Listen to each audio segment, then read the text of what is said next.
A pergunta 81, que é a última, não, a última é 82, né? Diz assim: o que é necessário para a digna recepção da ceia do Senhor? O que é necessário para a digna recepção da ceia do Senhor? E a resposta: é exigido daqueles que desejam participar dignamente da ceia do Senhor. Vejam que a palavra dignamente está aqui bem destacada. É exigido daqueles que desejam participar dignamente, porque é os que participam indignamente. É exigido daqueles que desejam participar dignamente da ceia do Senhor, que examinem-se a si mesmos quanto ao seu conhecimento para discernirem o corpo do Senhor, para terem discernimento da igreja. Nós vivemos nos dias hoje em que a ideia de igreja está sendo deixada de lado. A igreja tem se transformado em tudo e tem deixado de ser igreja. Isso que é o grande problema. Tem os desigrejados que se acham muito certos, porque acham que a igreja é uma coisa muito ruim, errada, e tem muita gente ruim no meio da igreja. Como se os desigrejados fossem todos muito bons e não tivesse nenhum problema entre eles. Não é? E outra coisa também é que estão transformando a igreja num clube. Eu vou lá para ficar legalzão. É bom encontrar os irmãos, os amigos. É claro que é bom encontrar os irmãos e os amigos, mas o objetivo do culto é uma preparação do coração, do espírito, para adorar a Deus. O culto a Deus está acima de qualquer amizade nossa. O culto a Deus está acima de qualquer benemerência que a gente possa receber durante o culto. O culto é a Deus. Não se presta culto a uma outra entidade que não seja a Deus. Então, nós nos reunimos para prestar um culto a Deus. Os antigos cristãos, antes do culto, eles oravam, eles confessavam seus pecados. Eles preparavam, diziam eles, os corações para estarem na presença de Deus junto com o corpo de Cristo, que é a igreja. Então, eles tinham plena consciência de quem era Deus. Eles vinham para agradar a Deus.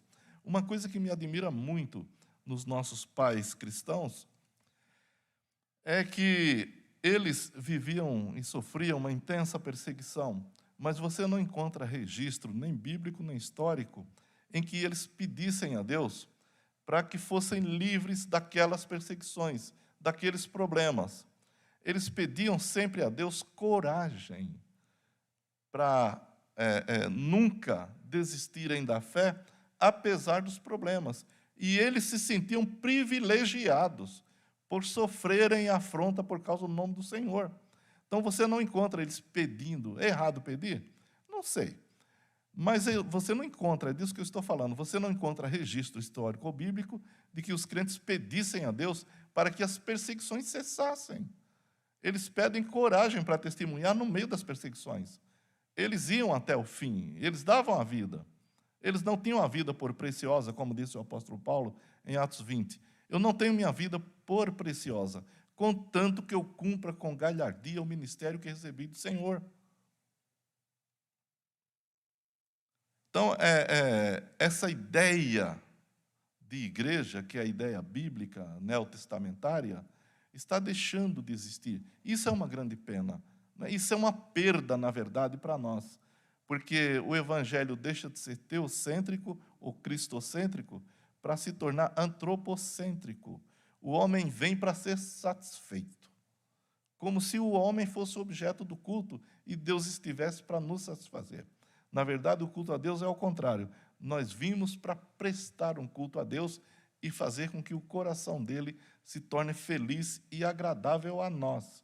Que Deus se agrade do nosso culto.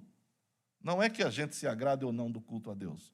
Eu tenho que me agradar do culto a Deus, se eu sou crente e tenho consciência. Mas o culto é a Deus, não é ao homem. Então, a pergunta 81, o que é necessário para a digna recepção da ceia do Senhor? É exigido daqueles que desejam participar dignamente da ceia do Senhor, que examinem-se a si mesmos quanto ao seu conhecimento, para discernirem o corpo do Senhor. Foi sobre isso que nós comentamos. Quanto à sua fé para alimentar-se dele. Quando você come o pão, bebe o cálice, você está pela fé se alimentando do Senhor. quanto ao seu arrependimento, né, se de fato nós somos pessoas que nos arrependemos. Normalmente prega-se o arrependimento para os descrentes, né? Arrependam-se e creiam, tá certo? E isso é um ato único, é um arrependimento que Deus concede, é uma fé concedida por Deus para crer, e um arrependimento para que ele reconheça que ele é um pecador e que não faz outra coisa diante de Deus senão pecar e desagradar a santidade divina. Mas o crente, ele deve se arrepender diariamente, e o Espírito Santo fala conosco. Mas a Bíblia também mostra que muitas pessoas ficaram ou estão com a consciência cauterizadas porque o Espírito Santo fala o tempo inteiro, mas as pessoas não querem ouvir. É como se nós estivéssemos certos o tempo todo para qualquer coisa e que ninguém toque nos meus melindres, senão eu fico muito irritado e mostro quem sou. Como era bom e bonito naquele tempo que os crentes mostravam que eram cristãos e não quem sou. Essas coisas começam a fazer muita falta. Então, quanto ao arrependimento, amor e nova obediência, antes nós obedecíamos ao mundo, a Satanás, aos prazeres do mundo, pois aquele que vem indignamente à mesa do Senhor come e bebe juízo para si mesmo. Isso aqui é bíblico, né? Eu vou ler a pergunta inteira e a gente vai ler os textos. Eu vou ler a pergunta e a resposta. O que é necessário para a digna recepção da ceia do Senhor? É exigido daqueles que desejam participar dignamente da ceia do Senhor, que examinem-se a si mesmos quanto ao seu conhecimento, para discernirem o corpo do Senhor, quanto à sua fé para alimentarem-se dele, quanto ao seu arrependimento, amor e nova obediência, pois aquele que vem indignamente à mesa do Senhor, come e bebe juízo para si mesmo. Os textos, ainda em 1 Coríntios capítulo 11, versículos 28 e 29, todos conhecemos esses versículos. Pois quem come e bebe sem ter consciência do corpo, sem saber o que significa a igreja, que é o corpo de Jesus Cristo, sabe, eu vou dar um conselho para todos nós aqui, crentes. Nunca fale mal da igreja. Quando você fala mal da igreja, você fala mal de Cristo. Quando Paulo perseguia a igreja, o Senhor disse: Saulo, Saulo, por que me persegues? Ele não disse: por que você persegue a igreja? Por que você persegue meus filhos? Por que você persegue meu povo? Não. Saulo, Saulo, por que me persegues? E o Senhor diz em Malaquias que aquele que toca em vós, ou na igreja, toca na menina dos olhos de Deus. De maneira que nenhum crente, consciente do que seja a igreja, fala mal da igreja. A atitude de certos crentes não é a atitude da igreja. A igreja é santa, irretocável.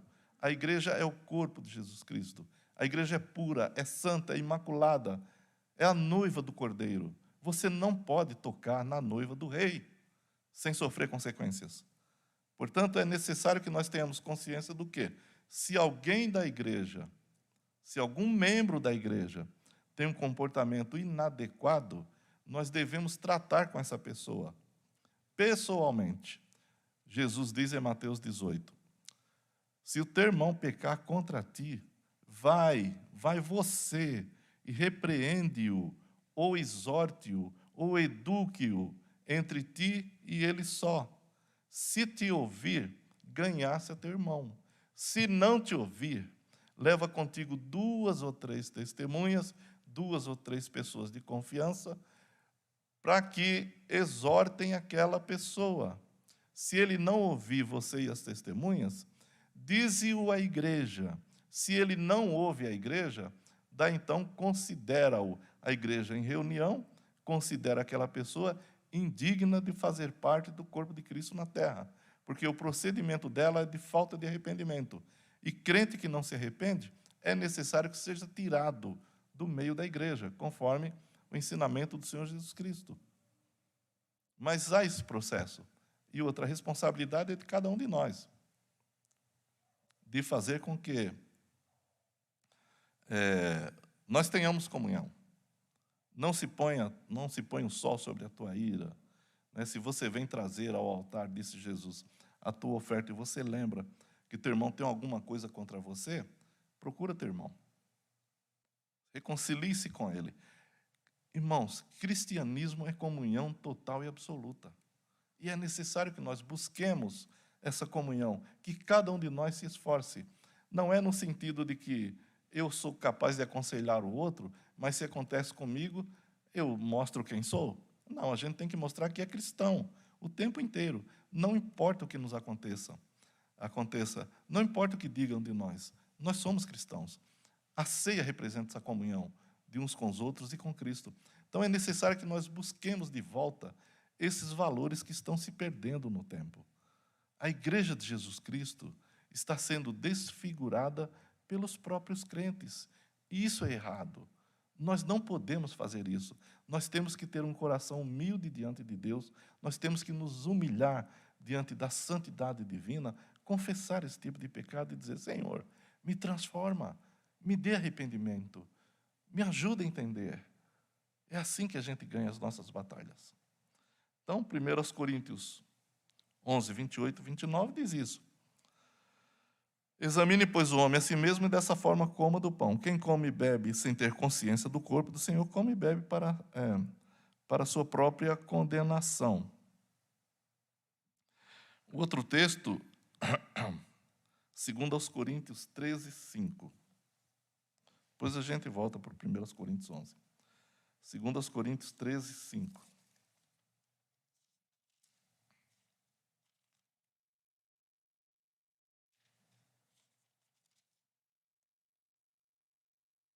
Examinai a vós mesmos.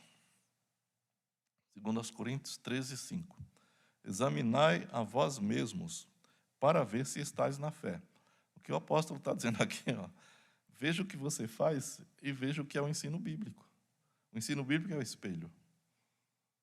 Então ele fala: examine a você mesmo para ver se você está na fé, se você procede de acordo com a palavra revelada de Deus.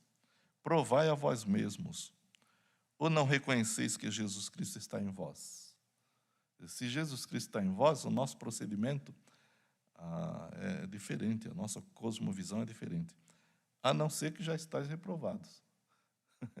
Então veja que esse versículo, apesar das palavras educadas do apóstolo, ele é muito profundo, né?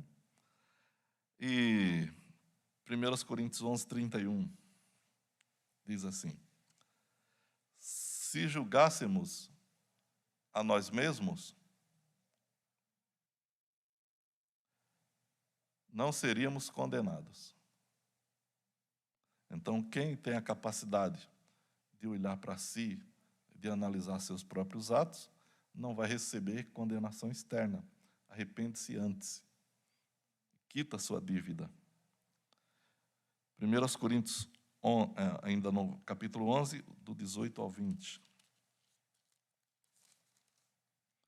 Diz assim: porque, em primeiro lugar, vejam só como estava a igreja de Corinto. Porque, em primeiro lugar, ouço dizer que há divisões entre vós quando vos reunis como igreja. E Paulo diz: em parte acredito. Ele conhecia os irmãos, né?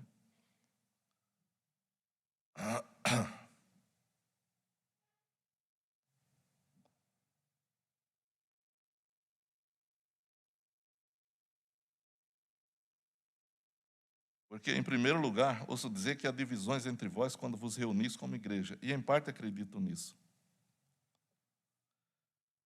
E é até necessário que haja divergências entre vós, para que os aprovados se tornem manifestos em vosso meio. Olha que coisa interessante. É necessário que haja no nosso meio pessoas que não têm um procedimento cristão adequado. Para quê? Para que aqueles que são cristãos de verdade apresentem suas credenciais. Se uma pessoa toma atitudes completamente erradas, inadequadas, eu não sou igual a ele.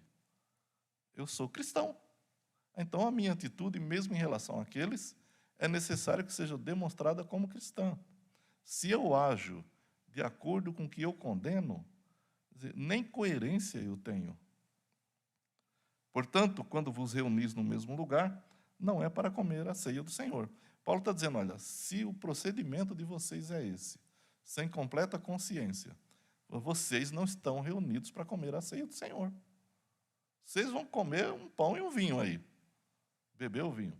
Mas ceia do Senhor não é, porque a ceia do Senhor existe tudo isso que nós temos falado até agora. 1 Coríntios 5:8.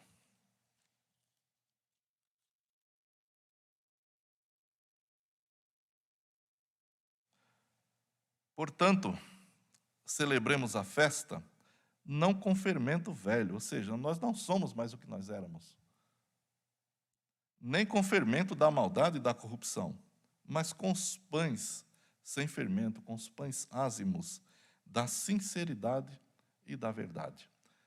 Irmãos, ser cristão é algo completamente diferente. Como nós temos falado sempre por aqui, ser cristão é ter uma cosmovisão cristã e é viver essa cosmovisão.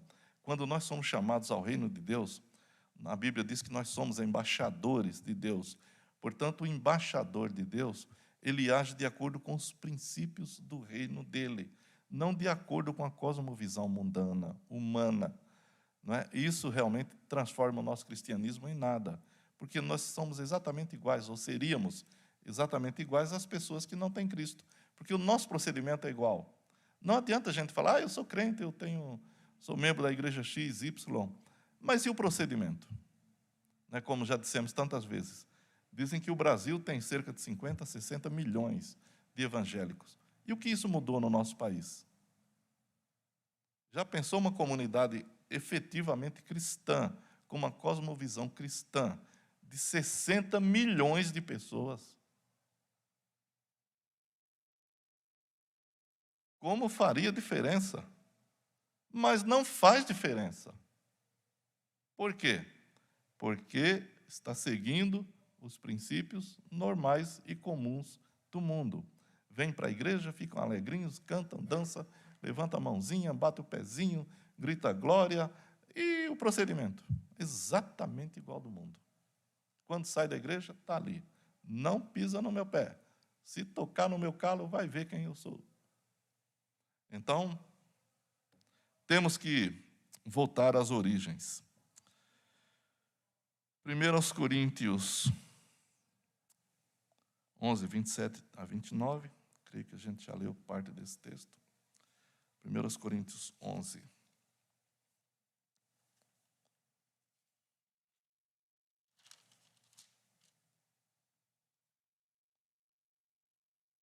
Diz assim, 27 ao 29, a gente já leu esse texto. Por essa razão, quem comer do pão ou beber do cálice do Senhor de maneira indigna será culpado de pecar contra o corpo e o sangue do Senhor. Examine, pois, o homem a si mesmo, e dessa forma coma do pão e beba do cálice, pois quem come e bebe sem ter consciência do corpo do Senhor, come e bebe para a sua própria condenação. E, finalmente, queridos irmãos,